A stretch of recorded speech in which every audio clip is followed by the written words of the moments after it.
Welcome to our Wednesday devotional. Today, a word about words. Diddly squat is a wonderful word. It's not a fancy word, but it's a long and wonderful word. It's a negative word, a pejorative word. If someone doesn't know diddly squat about something, they don't know anything at all about it. Another great word is a thingamajig. It denotes some contraption that you can't quite put a name on it. You can't think of the name at the moment. You don't use thingamajig to describe a pair of pliers, but rather some device that maybe has been jerry-rigged, whatever that means. Persnickety is a cool word too. It has a rather precise meaning. The IRS can be rather persnickety when they think you owe them some money. Or your spouse can be rather persnickety when you're having company come over and you haven't yet swept the porch.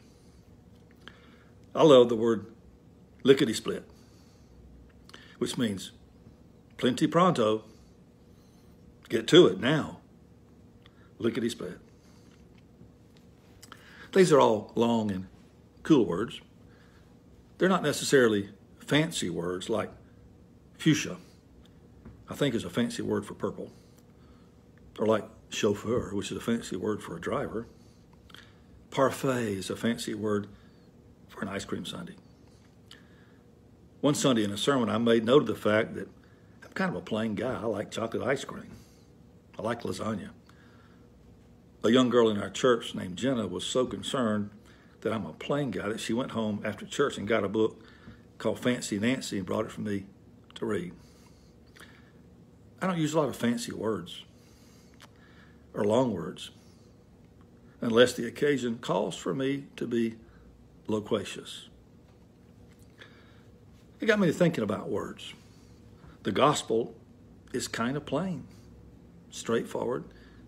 John 3:16, pretty simple. For God so loved the world. It's about as plain and simple as it gets. We have to use words to present the message of the gospel in some way, don't we? Our culture is a visual culture, as you know, movies, videos, text, etc., computer screens. We're losing our ability to put words together in meaningful ways. I'm kind of worried about that. We don't think very highly of words in our culture. People say, words. Talk is cheap. Anybody can say that.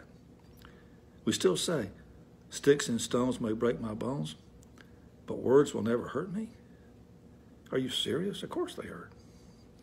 Words. Preachers and churches should be careful about words.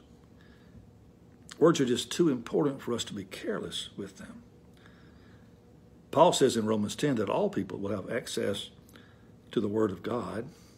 How? Well, by speaking and hearing of a word, a good word. We should guard our words with great, great care. Words are so powerful and meaningful. Words can hurt and words can bless. So, spread the word. Lickety-split.